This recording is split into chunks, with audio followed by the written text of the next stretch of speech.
This is the Perpetual LIFO from the FileMaker Pro user's perspective. We need to do a few setup things first. We want to take a look at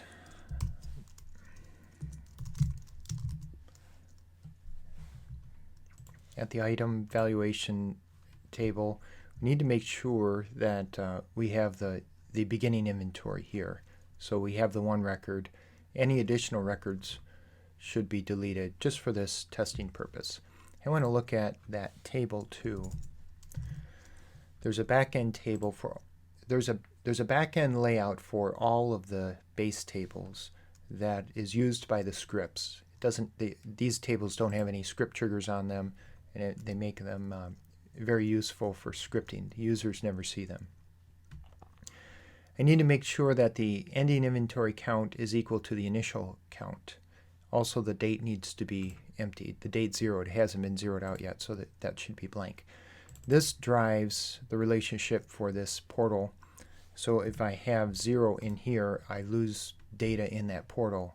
And I need the data in the portal because that's part of the scripting process, which I will go over in another video. That looks correct here, and there's only one record here, so that's good. And I'm going to take a look at the transaction table.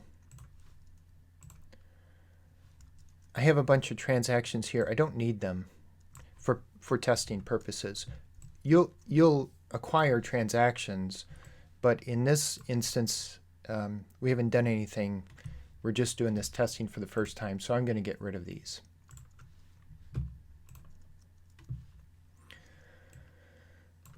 And we're really not going to focus on those during this video, so I won't need to see that.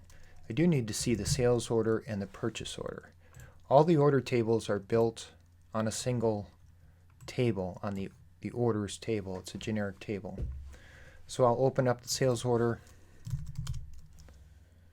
and I'll open up the purchase order. Both of those are going to show me the they both have 11 records, and they start off with this manufacturing order. So now the next thing I need to do is on the purchase order, I want to limit that just to the actual purchase orders. There's 4 of those.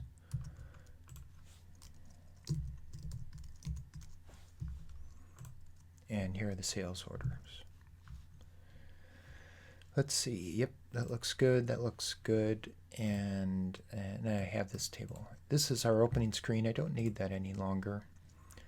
I do want to look at this. I could make that a little shorter. And I only want to see a little bit of that layout.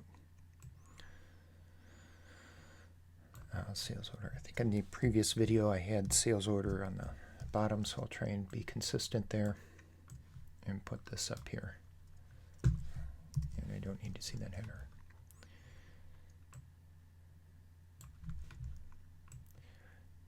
We're working off of this data in the spreadsheet. This is our data, our purchases on the left, our sales on the right. Here are the same data set, now in chronological order in a T account, and I'm going to put this off screen, and I'm going to go through this one by one in chronological order to see how that populates in FileMaker. Okay, so let's see. The first thing we have is a sale of 600 units.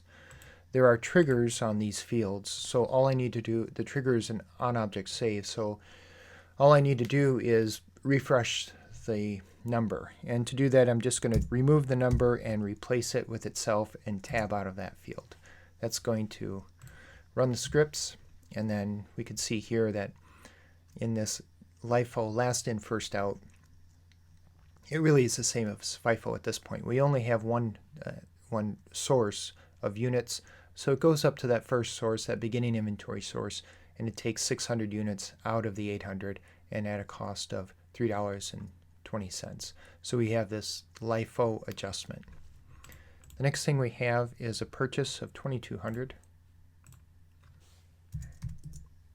That gives us that purchase line.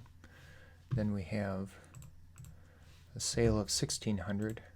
Oh, I should have kept that, so I can move that. There's my sale of 1,600. Now the 1,600, let's see what's happening here. We had that initial 200 up here, but it didn't go up to take that. It went to its most recent available, and there were 2,200 units right above it. So we could fulfill it from that last in, first out. And then it only takes that one line. So we know that that cost is $3.20. After that is a purchase of 1,200.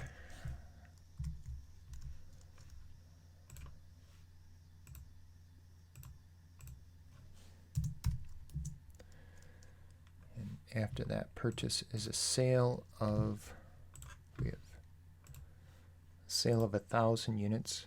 Now let's take a look at this before we do that. So we're going to have 1,000 units come in, and we're going to sell 1,000 units. It's going to go right here, and it's not going to go up to the first. It's going to go to this very last one, last in, first out, and it's going to see that it can take 1,000 out of the 12,000 at $3.30. Then this will be left with 200 units. So let's make that happen, and that's in fact what we see happen. Now we have 200 units here, and this 1,000 at a cost of $3.30. We have another sale of 400.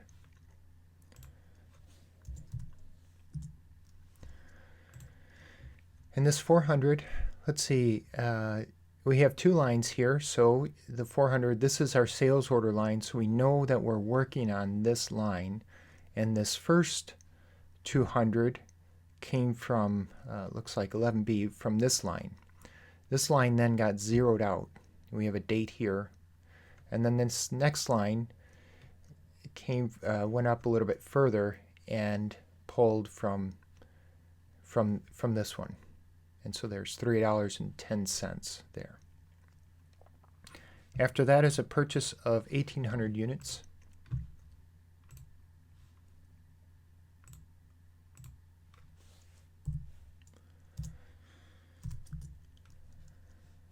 And then a sale of 1,400 units.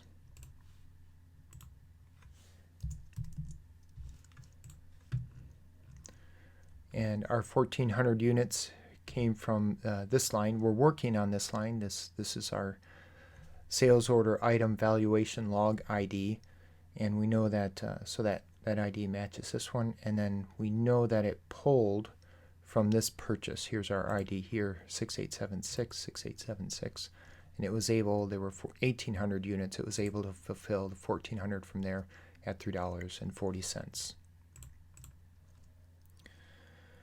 After that, we have a purchase of 500 units.